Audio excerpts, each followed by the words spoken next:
क्या इस्लाम तशद्दुद, नफरत, जुल्म और अदावत का हुक्म देता है? कबल इसके कि मैं अपने मौजू के सुल्ह पर आऊं और इसके अहम हिस्से पर बात करूं, प्यारे नबी सल्लल्लाहु अलैहि वसल्लम के अखलाक व आदात पर से कुछ बातें आपके सामने पेश करना चाहता हूं। नबी करीम सल्लल्लाहु अलैहि वसल्लम की सीरत को पढ़ जाइए। क्या आप अफ़्व दरगुजर, अदलो रहमत के पैकर थे? हज़रत अनस इब्न मालिक रज़ियल्लाहु अन्हु कहते हैं कि मैं नबी करीम सल्लल्लाहु अलैहि वसल्लम के साथ चल रहा था। इज़ अदरकहु अअराबी, एक देहाती आया और उनसे मिला और आपके जिस्म मुबारक पर एक मोटी सी चादर थी, गलीजुल हाशिया। पीछे से उसने आपकी चादर इस जोर से खींची कि आपकी गर्दन मुबारक पर उसका असर पड़ गया। तकलीफ आपने महसूस की। पलटे उसकी तरफ तो उसने कहा, या मोहम्मद मुरली मिन मालिल्लाहि अल्लज़ी इंदक, अल्लाह का जो माल आपके पास है हुक्म दीजिए अपने लोगों को कि मुझे उसमें से दें। नबी करीम सल्लल्लाहु अलैहि वसल्लम मुतवज्जा होते हैं, हंस पड़ते हैं और उसे अतिया देने का हुक्म सादिर करते हैं। अपने लिए अल्लाह के नबी ने कभी बदला नहीं लिया। अल्लामा नववी इब्न हजर लिखते हैं कि इसमें नबी करीम सल्लल्लाहु अलैहि वसल्लम की कमाल हिल्म का तज़किरा है कि कैसे अल्लाह के नबी सल्लल्लाहु अलैहि वसल्लम लोगों को इस्लाम की तरफ मायल करने के लिए उनकी तकलीफों को झेल लिया करते थे।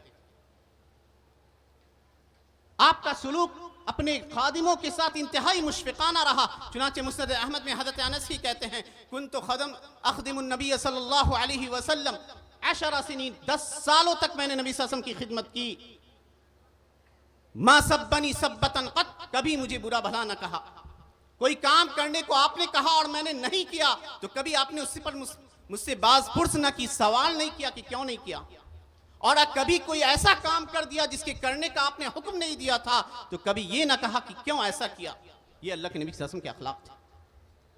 हज़रत अब्दुल्लाह बिन उमर कहते हैं कि एक शख्स आया अल्लाह के नबी सल्लल्लाहु अलैहि वसल्लम के पास, कहा, या रसूल अल्लाह, अल्लाह के रसूल जरा बताइए, कम आफू अनिल खादिम, हमारे नौकर चाकर हैं, गलतियां करते हैं, हम हुक्म देते हैं तो हमारी बात नहीं मानते, हम कितनी बार उन्हें माफ कर दें? अल्लाह के नबी खामोश रहे। फिर सवाल किया, फिर खामोश रहे, यहां तक कि तीसरी मर्तबा आपने कहा कि उससे 70 मर्तबा माफ कर दिया करो। यह है इस्लाम का हुस्न तामुल आम लोगों के साथ। आज के इस दौर में कि जब यह प्रोपेगेंडा इंतहाई तेजी के साथ फैलाया जा रहा है कि इस्लाम और मुसलमान काफिरों से या गैर मुस्लिमों से नफरत करते हैं, मजहबी तअस्सुब के साथ पेश आते हैं, तो कुरान का हुक्म सुनिए। कुरान क्या कहता है? अल्लाह सुब्हानहु व तआला ने सूरह मुम्तहिना में जिक्र किया है। अल्लाह कहता है, ला यनहाकुमुल्लाहु अनिल लज़ीना लम युकातिलूकुम फिद्दीन व लम युखरिजूकुम मिन दियारिकुम अन तबर्रूहुम व तुक़सितू इलैहिम इन्नल्लाहा युहिब्बुल मुक़सितीन। अल्लाह तुम्हें मना नहीं करता कि तुम उन लोगों के साथ अच्छा सलूक करो जो तुम्हें तुम्हारे घर से नहीं निकालते। तुम उनके साथ अच्छा सलूक करो, उनके साथ इंसाफ करो। इन्नल्लाहा युहिब्बुल मुक़सितीन, अल्लाह इंसाफ करने वालों को पसंद करता है। ये कुरान का उसूल है। हमें गैर मुस्लिमों के शायर को गाली देने से मना किया गया। बहुत सारे मुसलमान जहालत में ऐसा करते हैं, सोशल मीडिया पे लगे रहते हैं, कुफार अल्लाह और रसूल को गाली देते हैं तो वो भी उनके माबूदों को गाली देते हैं। या इस तरह के भी मुसलमान पाए जाते हैं जो उनके मजहबी त्योहारों में उनको बुरा भला कहते हैं, नतीजतन वो अल्लाह को बुरा भला कहने का सबब बनते हैं। अल्लाह कहता है, वला तसुब्बुल्लज़ीना यदऊना मिन दूनिल्लाह फयसुब्बुल्लाह अदवन बिगैर इल्म, उन लोगों को भला बुरा मत कहो जो अल्लाह के अलावा किसी और को पुकारते हैं। कहीं ऐसा ना हो कि ज़्यादती और में वो अल्लाह को भी बुरा भला कहने लगे। तो याद रखिए, आपकी तहरीरें जो आप लिखते हैं, आपके पोस्ट जो आप गैरों के खिलाफ लिख रहे हो, कहीं ऐसा तो नहीं है कि आप तौहीन इलाही और तौहीन रिसालत के जुर्म के शिकार हो रहे हैं, जुर्म के मुर्तकिब बन रहे हैं। इस्लाम की तालीमात तो देख जाइए कि इस्लाम ने में जब जंगे लड़ने के लिए फौजें जाया करती थी तो एक नसीहत उन्हें की जाती थी। चुनांचे इमाम अबू उबैद ने किताबुल अमवाल में जिक्र किया और इमाम अबू यूसुफ अल क़ाज़ी ने किताबुल खराज के अंदर हजरत अबू बकर सिद्दीक का सुनहरा कौल, जो अपने लश्करियों को नसीहत करते हुए कह रहे थे कि जब तुम्हारा गुजर ईसाइयों के ऊपर से हो, ला युहदम लहुम बियातुन वला कनीसतुन वला युखरजून मिन कसर मिन अलकसूर अल्लती कानू यतहस्सनून बिहा इज़ा नज़ल बिहिम अदुव्वुन लहुम वला युमनऊन मिन ज़रबिन नवाक़िस वला इखराज अस्सुलबान फी आयादिहिम।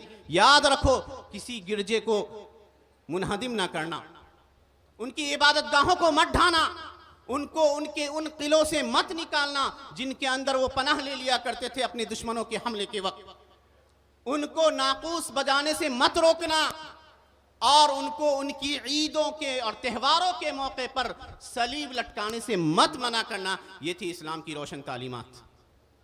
इस्लाम को खूंखार मजहब के तौर पर पेश करने का चलन दुनिया भर की मीडिया में आम हो रहा है।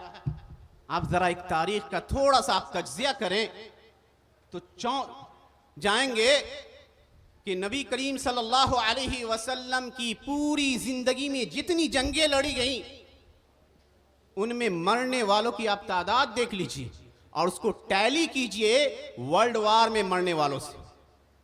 मुसलमानों में से सिर्फ 262 लोग मरे थे पूरी जिंदगी नबी सल्लल्लाहु अलैहि वसल्लम ने जो जंग की थी, पूरी जिंदगी सिर्फ 262 लोग, और काफिरों की तादाद को भी मिला दीजिए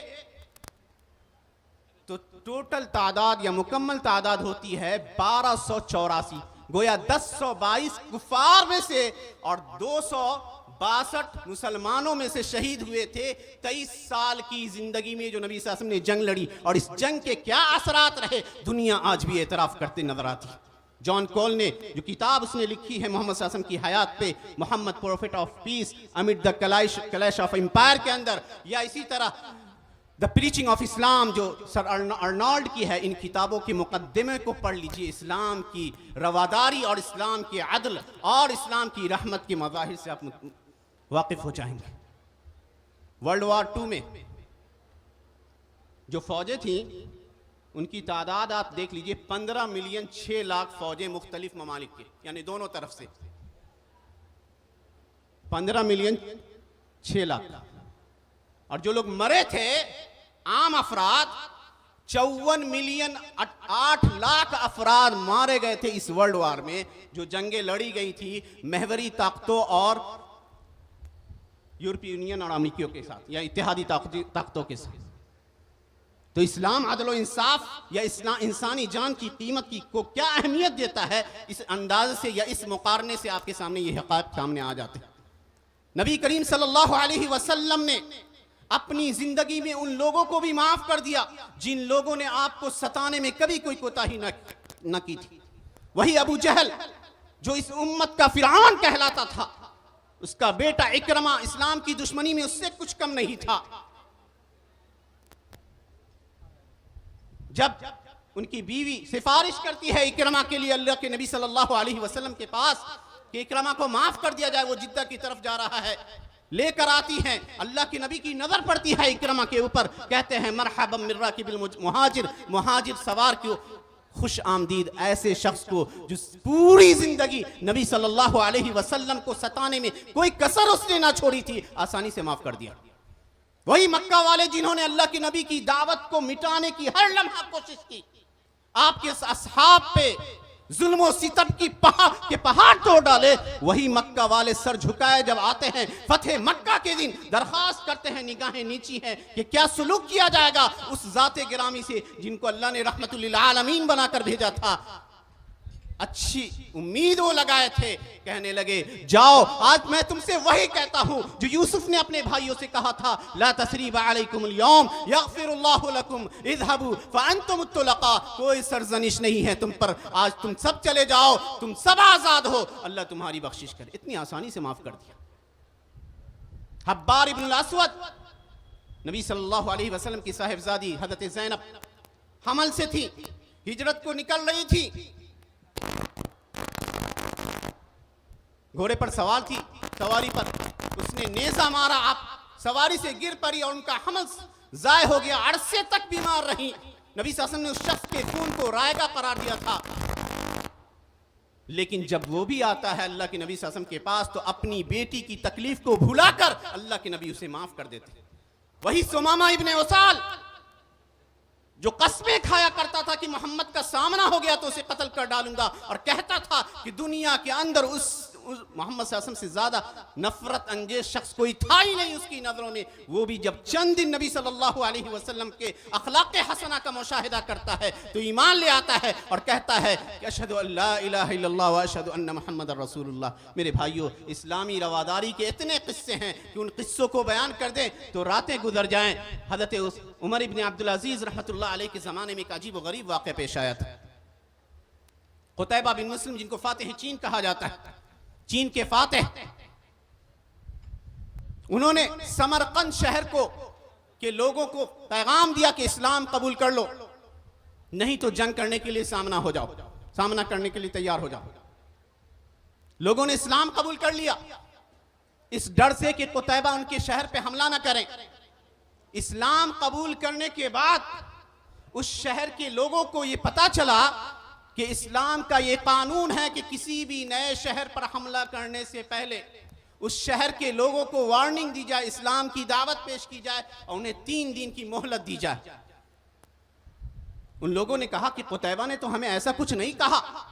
अपने एक शख्स को वो शख्स भेजते हैं दमिश्क खलीफा के पास।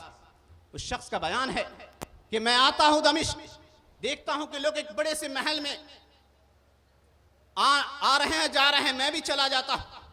देखता हूं कि वो रुकू कर रहे हैं, सजदा कर रहे हैं। गुजरने वालों से पूछता हूं कि मुझे खलीफा का पता बताइए। कोई शख्स इशारा करके कहता है कि फलां जगह जो तुम झोपड़ी देख रहे हो वही झोपड़ी खलीफा का घर है।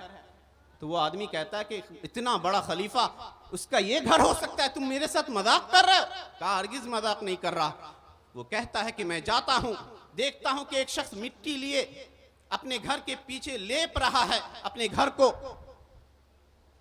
मैं जाता हूं तो वो मेरा इस्तकबाल करता है। एक औरत थी जो उनकी बीवी थी, वो अंदर चली जाती है और उसके बाद वो शख्स अपना मुद्दा रखता है कि आपके कमांडर ने बगैर पेशगी इत्तला दिए हमें इस्लाम कबूल करने पर मजबूर कर दिया। उन्होंने कहा कि ऐसा नहीं हो सकता। एक खत लिखते हैं, बस इतना सा एक रुका, जिसपे लिखते हैं कि अब्दुल्ला, अल्लाह के बंदे उमर बिन अब्दुल अजीज की तरफ से ये खत है कुतैबा बिन सईद की तरफ, जो बुखारा या उस इलाके का हाकिम है, कमांडर है। इन लोगों के मामले को देखा जाए और उनके दरमियान इस्लामी अदल के मुताबिक फैसला किया जाए। ये खत लेकर वो शख्स एक रक़ा लेकर जाता है। रास्ते में सोचता है कि इस खत की क्या अहमियत है, ये तो एक पुर्जा है, फेंक देता हूं। लेकिन वो किसी तरह उस पुर्जे को लेकर पहुंचता है, वहां के वाली को देता है, गवर्नर को वो पुर्जा। गवर्नर जुमै बिन हाजिर को काजी मुकर्रर करते हैं। जुमै का फैसला होता है काजी का कि जितनी मुसलमान फौजें हैं इस शहर में सब के सब शाम होने से पहले निकल जाएं। जरा गौर कीजिए, समरकंद बाद में इस्लाम का मरकज बना। सारी की सारी मुसलमान फौजों को हुक्म दिया जाता है कि निकल जाइए, शाम होने से पहले इस शहर को खाली कीजिए, क्योंकि इस शहर के रहने वालों को इस्लाम की दावत नहीं पेश की गई थी। मुसलमान फौजें निकलना शुरू कर देते हैं। लोग अहले शहर ये माजरा देखते हैं कि ये कैसे लोग हैं जो एक रकार, एक कागज के टुकड़े की अहमियत इतनी है इनकी नजरों में कि वो इस फतह किए हुए शहर को छोड़कर जा रहे हैं। जब अहले शहर ये माजरा देखते हैं कि सारे के सारे लोग निकल गए, तो फिर उसी काजी के पास आते हैं और कहते हैं कि अब हम शरह सदर के साथ, खुले दिल के साथ इस्लाम कबूल करते हैं। ऐसा इंसाफ तो कभी ना देखा। ये इस्लाम की रवादारी थी। हज़रत अबू उबैदा बिन जर्राह रज़ी अल्लाहु अन्हु मुल्क शाम फतह कर रहे हैं। हिम्स के रहने वाले ईसाइयों और यहूदियों ने उन्हें जिजिया अदा किया कि उनके माल और जान की हिफाजत की जाए। ले लिया जिजिया। उसके बाद पता चला उन्हें कि एक बड़ी सी फौज आ रही है हिरकल की। उसका सामना करने के लिए उनको हिम्स शहर खाली करना पड़ता। उन्होंने पूरे शहर के लोगों को जमा किया और कहा कि ए हिम्स वालों, ये तुम्हारे पैसे हैं जो हमने इस वादे पर लिए थे कि हम तुम्हारे माल जान की हिफाजत करेंगे। अब हम इस पोजीशन में नहीं रहे कि तुम्हारी जान और माल की हिफाजत कर सकेंगे। अपने पैसे ले लो, फिर हम लौटेंगे तो तुम्हारी हिफाजत का वादा करते हैं।